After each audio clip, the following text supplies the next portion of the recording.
저는 실패하지 않는 선택이 될 수 있겠다라고 생각이 들기 때문에 딱 그거 하나만 봤으면 좋겠어요. 근데 네. 지금은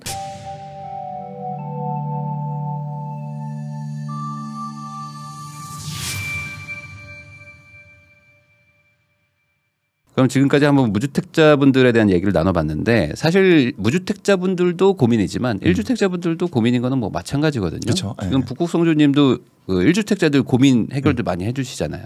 제가 이제 그 북승주 TV에서 최근 들어서 이제 부동산 고민 타파라는 그런 프로그램을 이제 해봤어요. 요즘 사람들은 어떤 걸 고민하고 있을까 이게 궁금한 거예요. 뭐가 제일 고민이래요? 궁금해가지고 그래서 사연을 좀 받아봤는데 이게 작년 말 올해 초하고 지금과 좀 많이 좀 차이가 있는 것 같아요. 어떤 차이가 있습니까?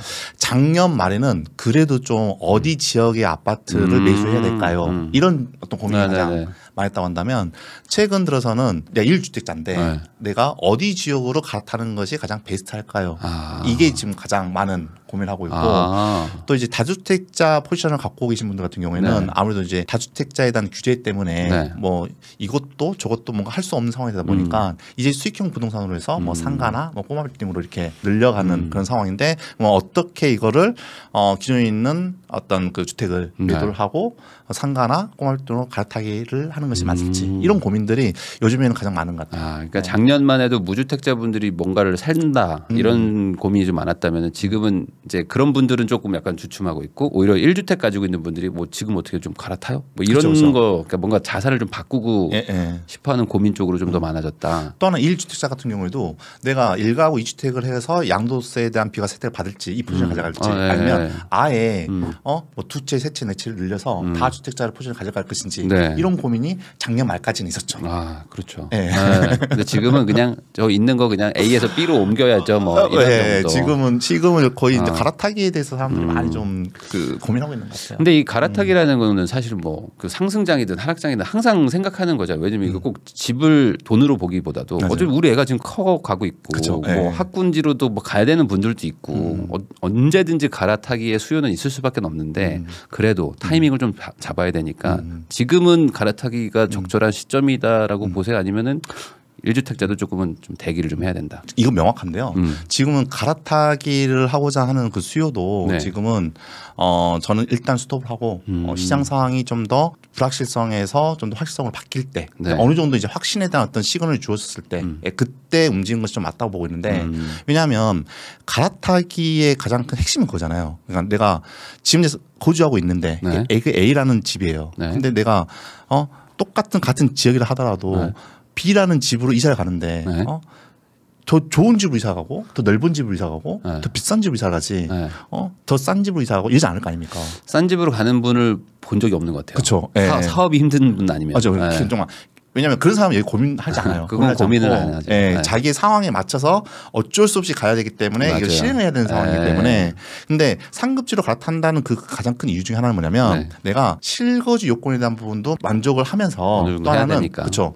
그래도 내가 산 집이 좀 더 오르면 좋겠다라는 이런 기대 심리를 갖고 상급지에 갈아타기를 시도하려고 하는 거잖아요. 그렇죠. 근데 문제는 이게 상승장에서 상급지로 해서 갈아타는 거 이건 오케이 되는 거예요. 왜냐하면 기존에 살고 있는 집이 5억짜리 집이고 내가 이사를 가려고 하는 집이 10억짜리 집이에요. 5억에서 10억. 그러면 상승장에서는 5억짜리 아파트가 상승할 수 있는 폭과 10억짜리 아파트가 상승할 폭과 어떤 게 더 크겠어요? 같은 10%가 올라도 훨씬 더 이쪽이 맞아요. 되고. 같은 퍼센트로 오른다더라도 10억짜리 아파트 상승폭이 더 클 수밖에 없죠. 그러다 보니까 상승장에서는 갈아타기 하는 게 맞아요. 맞는데 지금 제가 하락장이 나타날 수 있는 가능성이 좀 있는 시점이라고 보고 있잖아요. 근데 만약에 본인이 결정을 해서 오케이 좋아 뭐 전문가가 이야기한다 하더라도 그래도 전문가도 신이 아닌 이상은 시장을 맞출 수가 없어. 나는 내 촉이 있어. 지금 나 어제 꿈에서 하느님이 나 사라고 있어. 나 그 촉을 믿겠어. 해가지고 내가 좋아 갈아타기 했어. 했는데 5억인데 10억으로 갔어. 그렇죠. 이제 5억에서 10억 갔는데 하필이면 한 6개월 정도는 그래 내 말이 맞다 생각했는데 6개월 이후로 이제 하락장을 받기 시작해. 그러면 그때부터 가격이 떨어지기 시작 아닙니까? 막 전쟁이 안 끝나고 막 계속 가고 막. 그렇죠. 여러 가지 이제 복합적인 요인으로 인해서 올라가고 막 여기저기 치이고 막 이러다 보니까 하락이 시작돼 버리면 반대로 5억짜리 하락폭과 10억짜리 하락폭이 뭐가 더 크겠냐는 거죠. 그렇죠. 그럼 또 10억짜리 하락폭이 더 큰다는 거예요. 그러면 이 사람은 완전히 거꾸로 하고 있는 거예요. 거기다가 무리해서 또 갔는데. 한 거죠. 그렇죠. 그러면 뭐 대출이자는 비용이라는 부분을 또 추가적으로 발생하는 거고 그러면 상승장에서는 본인이 10억짜리를 갈아타야 되는데 5억짜리 있었고 네. 하락장에서는 5억짜리 그대로 있었으면 내 자산을 덜 깎아먹는데 어차피 깎이더라도 좀 덜 깎이는데 그렇죠. 10억짜리로 갈아타서 누군가는 그 사람이겠죠. 이 10억짜리를 판 사람 그 사람은 이익을 보겠죠 이제. 그렇겠죠. 네, 그 이유로 본인은 차익을 받고 빨리 나갔으니까 결과적으로 여기서도 치이고 저기도 치일 수 있는 이런 상황이 발생할 수 있기 때문에 네. 상급지로 갈아타기에 대한 부분에 있어서는 지금은 좀 더 내가 봉이 될 수 있다. 네. 그래서 좀 더 주의를 해야 되는 시점이지 않을까 이렇게 말씀드립니다. 그러니까 이게 지금 실거주 하고 있는 분을 기준으로 말하는 그쵸? 거죠. 그러니까 예. 어차피 나는 집이 있으니까 뭐 좀 더 살아도 되고 덜 살아도 되고 이건 내가 조절할 수 있는 분. 그러면 굳이 급하지 않으니까. 그쵸. 그러면 좀 살다가 분위기 확실하면 그때 가도 늦지 않다. 그렇죠. 어차피 실고지니까 방향성이 확실하게 정해지면 그때 가도 된다. 이런 분들도 있어요. 뭐 본인이 월세를 살거나 아니면 뭐 본인도 전세를 사시거나 하면서 그냥 한 채는 그냥 전략적 투자. 네, 뭐 나중에 한 5년 10년 뒤에 들어가야지 정도로 생각해서 그냥 전세 주고 계시는 분들. 이런 분들은 그냥 단순히 1주택자가 아니고 약간 투자자 포지션에 조금 더 가까울 수 있잖아요. 그렇죠. 이런 분들은 지금 어떻게 양도세 내고 지금 팔아요? 뭐 말아요? 어떻게 해요? 뭐 이런 분들이 있는데 이런 분들한테 어떻게 얘기를 드립니까? 중요한 거는 이제 그 지역이 어디냐에 좀 차이는 물론 뭐 있겠지만 서울로 해볼까요? 서울에 있다고 한다면 근데 서울 같은 경우에도 지금 이제 한국부동산원하고 그다음에 어떤 민간 사이트에서 말하는 시장의 흐름을 봤을 때 지금 뭐 상승과 하락에 대한 부분에 있어서 조금씩 좀 그 반응이 좀 엇갈리고 있는 상황이라고 말씀드렸잖아요. 네네. 그러다 보니까 만약에 내가 지금 이제 전세나 이제 월세로 이제 지금 거주를 하면서 어떻게 보면 투자를 하려고 하는 거잖아요. 네네. 근데 서울 같은 경우에도 지금 현재 상황에서는 리스크 없다고 볼 수가 없고 또 하나는 서울 지역이 기간 대비 상승폭이 다른 어떤 지역보다도 굉장히 높게 상승했던 대표적인 지역 중 하나죠. 그동안 많이 올랐다. 그렇죠, 그렇죠. 그러다 보니까 하락이 된다고 했었을 경우에 네. 분명히 하락폭도 지금 사는 사람한테는 감당할 수 없을 정도로. 네. 그 전에 샀던 사람들은 어쨌든 상승폭이 있었으니까. 이미 많이 올랐으니까. 그렇죠. 하락하더라도 견딜 수 있는 힘이 있는데 지금 사는 사람들 같은 경우는 이제 내가 받은 상승폭이 없다가 내 자산만 그대로 고스란히 깎아먹을 수 있는 상황이 되버리는 거잖아요. 이게 고스톱을 쳐서 돈을 많이 따놨으면은 좀 뭐 잃어도 되고 개평도 주고 하는데 맞아요. 이번에 처음 판돈 크게 들어가는데 그러면 이제 좀 부담스럽다. 그러면 이제 인생이 진짜 뭐 아니면 도가 되는 거죠. 근데 그렇죠. 지금 현재 상황에서는 도가 될 수 있는 가능성이 크기 때문에 조심해야 되는 거고 이미 내가 어쨌든 투자를 하셨던 사람이다. 했던 사람이라고 한다면 지금 현재 상황에서 매도를 갈 것인지. 그렇죠. 근데 매도하면 무주택이 되는 거잖아요. 그렇다고 한다면 매도하는 게 맞죠. 잘 실고지도 아닌 상황에서 투자 목적으로 이렇게 하고 있는 것은 지금 현재 투자 목적에 대한 부분에서는 일단은 현금을 확보가 난 다음에 시장을 봐야 되는 상황인데 예를 들어서 이게 단기적으로 끝날 거야. 한 6개월 정도 끝날 거라고 생각이 된다고 한다면 그 시장이 움직이려 한다면 오히려 내가 좀 더 지켜보는 게 맞죠. 근데 지금 현재 상황이 분명히 6개월 이상 더 지속될 수 있는 가능성이 굉장히 큰 시장이기 때문에 굳이 내 자산을 어떻게 보면 그 떨어질 때까지 내가 기다리고 난 다음에 액션을 취하기보다는 먼저 선 액션을 취하고 난 다음에 현금을 확보하고 그리고 나서 시장 상황이 좀 더 명확했을 때 그때 다시 내가 월세로 살면서 소위 말하는 갭 투자를 해놓고 나중에 돈을 좀 벌어가지고 직접 들어가는 이런 어떤 플랜으로 해가지고 하면 좋지 않을까 싶습니다. 지금은 우선은 뭐 전세 끼고 사는 집이라고 가정하고 우선은 뭐 팔 수 있으면 그동안 오른 게 좀 있으니까 이 정도쯤이면은 만족하고 나왔다가 그쵸. 다시 생각해 보는 게 좋겠다. 그게 나을 것 같아요. 네. 저라면 그럴 것 같습니다. 불안불안한 요소가 어쨌든 있으니까. 네. 그만큼 제가 느끼는 시장의 불안 요소가 좀 많다고 보고 있는 거죠. 사실은. 현재 실거주를 하고 계신 분들은 조금 기다렸다가 사라는 거고 그리고 이제 갭 투자 소위 말하는 장기적으로 언젠간 들어가겠지 해서 갭 투자하는 분들은 뭐 우선은 좀 불안하니까 좀 정리를 해라. 근데 이런 분들도 있어요. 내가 실거주는 하고 있는데 떨어지면 큰일 날 것 같아. 네, 그래서 뭐 그 대출도 막 있어. 이런 분들은 무주택자로 아예 빠져버릴까? 이런 생각하는 분들도 있잖아요. 그렇죠. 이 세 번째 케이스는 그러면 어떻게 하는 게 좋을까요? 지금 이제 어떻게 보면 이제 거주하고 있는 집을 팔고 전세나 월세로 살다가 그리고 나서 시장이 다시 좀 이제 회복 내지 반등의 어떤 시그널이 나타났을 때 그때 내 집만 하는 것이 가장 이상적인데 이게 현실적인 조언이 쉽지 않는 게 뭐냐면 실거주한 사람들은 대부분 투자의 어떤 마인드가 아니라 내가 거기에 또 거주의 안정성을 제일 많이 생각하잖아요. 마음이 또 편하잖아요. 또 그쵸? 살고 있는데 지금 내가 또 이사를 해? 그럼 또 아이들 학교에 대한 부분도 있고 직장에 대한 부분도 있고 이런 모든 거에 대한 어떤 삶 자체가 변동이 된다는 것에 대한 부분에 있어서 사실 이게 실거주자 투자자들의 마인드가 막 그 투자자처럼 열려 있지 않아요, 사실적으로. 그래서 저도 그런 조언을 해보는데 조언해서 알겠습니다 하는데 결론은 살고 있어요. 그럴 분들이 많을 것 같아요. 그죠. 그러다 보니까 엄마 우리 이사 가? 하면은 이제 아니야 안 가. 무슨 소리야? 너 빨리 자. 맞아요. 아빠랑 싸우는 거 아니니까 빨리 자. 이런 거 하잖아. 진짜. 그게 가장 현실적인 이야기죠, 사실은. 현실적인 이야기고. 그러니까 실거주 하는 분들은 어쩔 수 없이 좀 유지해라 우선은. 어차피 실거주는 수치 움직임에 불과해요. 내가 팔기 전까지는 떨어졌다 아니면 올랐다 이게 큰 의미가 없어요. 의미가 없고 그리고 나중에 정말 어떤 이사를 가야 되는 그런 상황이 됐었을 때 시장 상황이 부동산 상승장 때 그때 갈아타게 하거나 이사를 가면 되는 거잖아요. 네, 그래서 굳이 급하게 생각할 필요도 없고 하락장에 대한 부분에 있어서 두려워하지 말고 저 차라리 하락장은 실거주자는 즐겼으면 좋겠어요. 즐기고 나중에 반등을 쳐서 다시 회복이 된다. 그러면 그 시점에 갈아타기를 해가지고 상승장의 매가 상승에 대한 부분을 내 자산으로 흡수하는 이런 전략을 하는 것이 좋지 않을까 싶어요.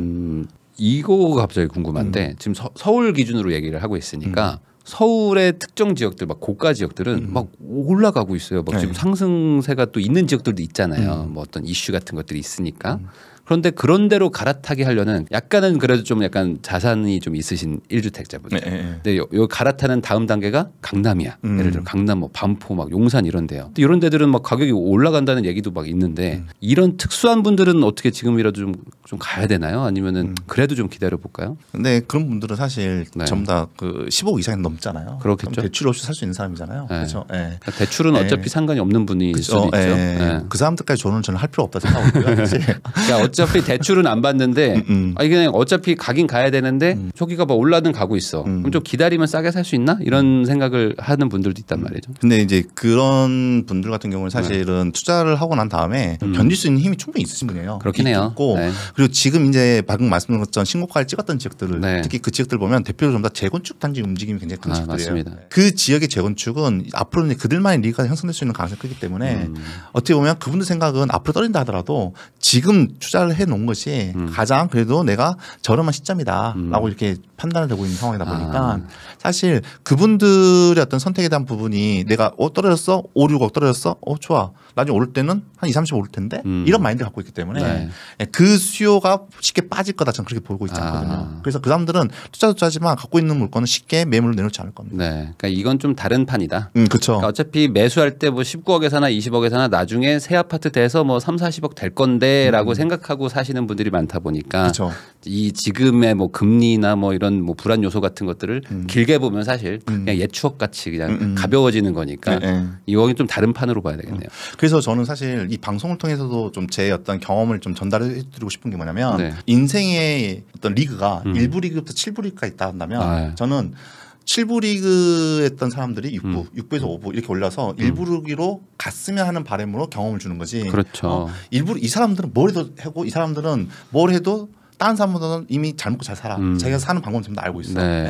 그분들한테 주는 조언은 저는 크게 의미 없다고 보고 있거든요. 그러면은 지금 이게 양극화로 요즘 간다고 하잖아요. 그쵸. 그런데 특히 이제 양극화라면은 이제 올라가는 데도 있지만 내려가는 데라는 데도 있을 거고 지금 뭐 외곽 지역 같은 데들은 좀 위험할 수 있다 뭐 이런 얘기들도 막 도는데 양극화가 더 심해지겠죠? 결국에? 더 심해질 수밖에 없는 가장 큰 이유는 뭐냐면 일단은 서울이 공급이 부족하잖아요. 그래서 서울 공급을 하려고 하잖아요. 근데 중요한 거는 서울에 공급을 하는데 어디다 할 수 있겠냐에 대한 문제예요. 근데 서울은 새로 공급할 수 있는 즉 신택지지로 조성해서 공급할 수 있는 땅이 없다는 거예요. 그렇다고 해서 서울이 그린벨트를 풀고 공급한다 이건 절대 안 된 상황이고 여러 가지 뭐 시민단체뿐만 아니라 지금 현재 그는 정부도 알고 있는 상황이기 때문에 어려운 거예요. 그렇다면 결과적으로 할 수 있는 방법은 재개발 내지 재건축을 통해서 즉 구도심 개발을 통해서 할 수 있는 방법이 없다는 거죠.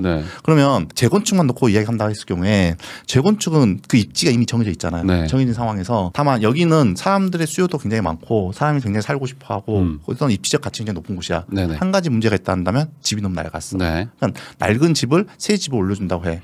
그러면 낡은 집의 가치와 새 집의 가치 했을 때 그게 얼마만큼 점프할 수 있냐에 대한 문제예요. 그런데 지금도 보면 뭐 압구정 현대아파트를 포함해서 웬만한 재건축 아파트 단지들이 막 60억, 80억 이런 선으로 형성되어 있는 아파트들이 많잖아요. 걔네들이 재건축 됐을 때 과연 얼마짜리가 되겠냐에 대한 문제예요. 이제 저는 개인적으로 앞으로 재건축 되는데 시간이 오래 걸리겠지만 최소한 100억 넘는 건 저는 시간 문제라고 보고 있고요. 나중에 200억 이상 전후로 해서 거래될 수 있는 그런 상황도 충분히 발생할 수 있는 가능성이 있다고 보고 있거든요. 네. 그러면 200억짜리 아파트를 누가 사겠냐는 거예요. 네. 그러면 그거는 아까 말한 일부 리그 그 사람들 형 갖고 있는 사람들 돈 갖고 있는 사람들 그 사람들은 200억이라는 돈이 A라는 친구가 샀어. 네. 150 올랐어. 네.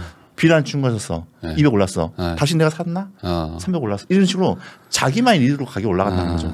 그렇죠. 사실 손흥민 선수 입장에서는 뭐 포르쉐가 뭐 돈입니까? 그냥 사는 거지. 약간 장난감차 사는 거죠. 근데 에이 누가 포르쉐를 사? 막 이런 거는 사실 어찌 보면 이제 하부리고 우리 같은 분들은 이제 힘들지만 완전 상위권에서는 또 그들의 리그가 간다. 그렇죠. 그들이 리그가 강하면 강할수록 하부 리그 있는 사람들은 굉장히 힘들어진 게 뭐냐면 결과적으로 어떤 상단인 아파트를 올라가기 시작하잖아요. 그럼 중위권 아파트로 같이 따라가기 시작하거든요. 그러면 제일 힘든 것이 어떻게 보면 그 저가 아파트가 네. 중가 아파트로 따라가는 게 네. 이게 어떻게 보면 여기 어떤 근로소득자들의 어떤 연봉 수준이라든지 아니 본인 자산의 어떤 형성의 속도라든지 이런 걸 놓고 봤을 때 네. 제일 많이 점프하기 굉장히 힘든 네. 저는 이제 그 층이라고 보고 있거든요. 네네네. 그러다 보니까 이 양극화가 심화되면 심화될수록 어떻게 보면 올라탈 수 있는 사다리가 점점 끊어지게 되는 거고 네. 그러면 그 사람들은 한두 번의 거래로 인해서 아파트가 20% 30% 이렇게 올라간 상황에서 네. 이 사람들은 내가 단돈 5천만 원 1억이 없어가지고 또 대출을 또 이렇게 빌리면서 이자를 또 내야 되는 상황 네. 이런 식으로 생활 자체도 양극화가 될 수 있는 가능성이 굉장히 크고 그게 네. 재건축 재개발이 활발하게 돼서 나중에 신축 아파트가 들어오면 들어올수록 네. 이러한 어떤 그 상황은 좀 더 심화될 수밖에 없지 않겠냐. 그렇게 솔직히 좀 우려스럽은데 현실 가능성이 굉장히 크다고 보고 있습니다. 네. 그러니까 이 양극화라는 게 생기면 사실 소득을 높이는 게 가장 좋은 해결책일 텐데 소득을 높이는 게 뭐 누구나 할 수 있는 게 아니다 보니까 그 높인다 하더라도 부동산 가격 상승폭은 절대 못 따라잡고 그러니까요. 그러니까 이게 힘들어지는 거죠. 어찌 보면 이제 한번 이 버스를 놓치면 지각하는 건 당연한 건데 근데 지각을 안 할 수 있는 방법이 있나요라고 물어보면 사실 쉽지 않은 거일 수 있는 거잖아요. 그러니까 이게 그쵸. 안타까운 얘기인 거죠. 뭐 결과는 좀 이야기긴 하지만 네. 좀 더 빨리 일어나면 됐죠. 과거가 돼버리니까. 네. 네. 그렇죠. 그렇죠. 그렇다고 한다면 내가 이번 지각했어. 네. 그러면 내일로 내가 지각할까라고 했을 때 어쨌든 시장은 상장이 나타나지만 그대로 또 하락장이 나타나니까. 언젠간 또 오니까. 그대로 나중에 또 이후 상장이 나타날 거 아니에요. 네. 그러면 자기 자금으로 할 수 있는 네. 그 자금으로 해서 자기가 네. 갈아타기를 하든 내 집 마련을 하든 투자를 하든 이 기회가 또 올 거니까 그 기회를 놓치지 않고 잡는 것이 어떻게 보면 지금 현재 어떻게 보면 이 상장에서 네. 내 자산을 키우지 못한 사람들이 준비해야 될 자세가 아닐까라는 생각합니다. 그러면은 갈아타기를 우선은 좀 잠깐 멈추고 좀 상황을 지켜보자고 하셨는데 그럼 상황을 지켜보다가 이렇게 뭐가 바뀌어요. 그러면 이제 갈아타기 해야도 돼라는 어떤 기준 같은 게 좀 있을까요? 사실 예전에는 여러 기준을 말씀드려봤는데 네. 이게 기준이 많으면 많을수록 힘들어하세요. 어려워요. 네. 뭐를 맞춰야 되는지 굉장히 어렵거든요. 네. 그래서 그러면 상승의 전조 현상이면서 네. 그리고 가장 확실한 시그널이면서 네. 그리고 어떻게 보면 강의를 곧 듣지 않다 하더라도 네. 누구나 쉽게 접근해서 확인할 수 있는 것이 무엇이 있을까라는 고민을 했었어요. 네. 그리고 나서 제 결론은 일단은 저는 이제 거래량을 이야기하는데 사실 지역에 영향을 미치는 요소, 지역 네. 가격에 영향을 미치는 요소 저는 크게 네 가지를 보고 있어요. 네. 그게 공급, 네. 수요, 거래량, 매수 심리를 보고 있거든요. 네네. 네. 근데 공급 수요적인 측면, 매수 심리 그다음에 거래량, 매수 심리적인 측면을 같이 나눠서 볼 필요가 있는데 기본적으로 매수 심리와 거래량은 3개월에서 6개월 정도의 어떤 그 선행 지표의 모습을 갖고 있어요. 그래서 거래량이 터진다고 해서 바로 시세에 반응이 아니라 네. 터지고 나서 3개월에서 6개월 뒤에 시장의 모습을 이렇게 반영되는 네네네. 모습이거든요. 저는 처음에 봤을 때 거래량을 먼저 보면서 내 어떤 내 집 마련 시기라든지 네. 어떤 갈아타기 시기를 좀 봐야 되지 않을까 좀 네네. 생각해 보고 있고 그 이제 부동산 지인 사이트를 보면 네. 거래량을 딱 클릭했었을 때 그게 그 이제 10년 10년 연평균 매매 거래량이 있고 네. 그리고 월별 거래량이 있는데 네. 월별 거래량이 연평균 거래량을 넘어섰을 때. 약간 주식 같네요. 그렇죠. 예. 주식의 차트 보는 것처럼. 예. 예. 근데 그게 거의 한 15년 이상을 딱 거래량과 시세 그래프를 놓고 비교했을 때 그것만 생각하고 그것만 판단하고 들어간다 하더라도 저는 실패하지 않는 선택이 될 수 있겠다라고 생각이 들기 때문에 딱 그거 하나만 봤으면 좋겠어요. 근데 네. 지금은 제가 그 서울의 연평균 거래량이 거의 한 8,400이라 했는데 네. 월 평균은 920밖에 안 됐잖아요. 네. 네. 그러면 올라가려면 한참 멀었다는 거죠. 야, 그럼 거래량이 지금보다 한 10배 돼야. 그렇죠, 그렇죠. 네. 근데 그 정도면은 거의 언론에 나오겠는데요. 아, 이제 뭐 다시 막 불 붙었다 막 이런 느낌들 나올 때. 근데 그게 연평균 거래량보다 좀 더 높아진다고 해서 불붙는 시장이 아니에요. 아, 그건 아니에요. 워낙 적으니까. 예, 왜냐하면 과거에 대한 흐름의 시즌을 놓고 봤을 때 그때부터 시작을 해서 실제 매가가 상승하고 어떻게 보면 이제 가격에 영향을 미칠 정도 된다 했었을 경우에는 연평균 매매 거래량에서 거의 2배, 3배가 나와요. 거의 이게 평균이니까. 평균이니까. 예. 사실 이게 상위권까지 거래량이 폭발한다 이거죠. 맞아요. 그러면서 거래량 흐름이 이렇게 보면 딱 우상향한 모습을 딱 보이기 시작합니다. 근데 우상향이 딱 그 점. 그래서 교차점이죠. 네네. 교차점 때. 그때 보고 내가 내 집 마련이라든지 갈아타기 시점을 한다고 하면 저는 이건 확실한데 후회 없는 선택할 수 있다고 보고 있고 이게 서울만 그게 아니잖아요. 네. 왜냐하면 전국 지역에 다 거래량들이 있으니까. 네네네. 그러면 본인이 거주하고 있는 지역의 거래량만 보면 되는 거니까 네. 예, 그걸 통해서 어떤 매수 시점을 잡는다고 한다면 그게 어떻게 보면 제가 드릴 수 있는 가장 큰 선물이지 않을까 싶어요. 근데 이게 저도 이게 딱 공감이 가는 게 사실 요즘 같이 거래량이 너무 적은데 갈아타려고 하시다 보니까 굳이 내 집을 어떻게 급매로 던져요, 급급매로 던져요, 급급급으로 던져요, 막 이런 고민을 하시거든요. 맞아요. 예. 근데 방금 말씀하신 것처럼 거래량이 어느 정도 좀 회복이 되면 그냥 거래가 된다는 거잖아요. 내 집도 거래가 되는 그쵸. 거니까. 예, 파는 건 잘 팔리고. 그러니까 굳이 싸게 팔아서 뭐 비싸게 사지 말고 그냥 분위기 좀 다시 좀 원만해지면 좀 살아나면 그냥 정가에 팔고 정가에 사고. 맞아요. 그러면 되니까. 갈아타기 하고 하는 고민 또 하나가 그거예요. 네. 갈아타기 하고 싶은데 상급지는 파는데 팔리지 않는다는 안 거예요. 팔린다는 거잖아요. 그렇죠. 지금. 그러면 팔리지 않다는 것은 이미 갈아타기 시점이 이미 늦었거나 지금 아니라고는 시그널 반증인데 그걸 캐치 못한다는 거죠. 네. 무조건 어떤 내 갈아타기 하려고 하는 그 단지만 계속 보고 네. 단지만 인정하고 빨리 갈아타고 싶은데 이 마음만 있다는 거죠. 빨리 가야 되는데. 그쵸. 우리의 지금 중학교 1학년 이제 막 되기 직전인데 들어가야 되는데 이제. 전학 가야 되는데 그러니까 집이 안 팔리니까 막 급급매로 막 던지는데 굳이 그럴 건 아니다. 맞아요. 예. 지금 상황에서 그쵸. 거래량이 평균을 뭐 근접하거나 넘어서는 넘었을 때. 시점에 예. 들어가도 충분하다. 그쵸. 예. 하고 좀 보면 지금은 전국의 어디 지역을 본다 하더라도 그런 지역이 나타난 지역이 한 5%에서 8% 정도 될 정도로 거의 대부분 지역이 그렇게 안 나타나고 있어요. 그래요. 네, 그 정도로 거래 절벽 현상이 굉장히 심각한 상황인 것 같습니다. 그러면은 그렇게 거래량이 늘어나는 어떤 계기가 될 만한 뭐 그런 거 혹시 뭐 있을까요? 지금 현재로서 가장 큰 요인은 원희룡 국토교통 장관이 네. 8월 달에 로드맵을 이렇게 발표하고 또 순차적으로 아마 내년 상반기부터는 재건축에 대한 규제도 좀 완화가 될 것으로 이제 지금 보고 있고 이제 규제가 완화가 됐었을 때 거기에 해당하는 단지들이 많은 지역들은 그런 식으로 좀 거래량이 좀 증가할 수 있는 가능성이 있지 않을까 싶어서 그래서 8월 달에 로드맵에 대한 부분과 정확하게 어디 지역을 먼저 우선해서 할 것인지 근데 일단은 정부의 정책적인 방향은 서울을 먼저 시작하자라고 지금 현재 진행을 하고 있는 거고 어떻게 보면 신통기를 포함해서 재개발을 현재 지금 벌써 이미 하고 있는 그런 상황이다 보니까 아마 움직임이 있다고 한다면 좀 서울 쪽도 좀 빠르게 나타날 수 있는 가능성도 있지 않을까. 뭔가 좀 개발하자 뭐 다시 뭐 지어보자 하는 어떤 뭐 정부발 어떤 뭐 그런 시그널 같은 게 있어야지 뭐 그래도 좀 계기가 되지 않을까. 네, 그런 게 없다고 한다면 지금 얼어붙어 있는 매수 심리가 쉽게 좀 풀리기는 좀 어렵지 않을까 싶습니다. 네.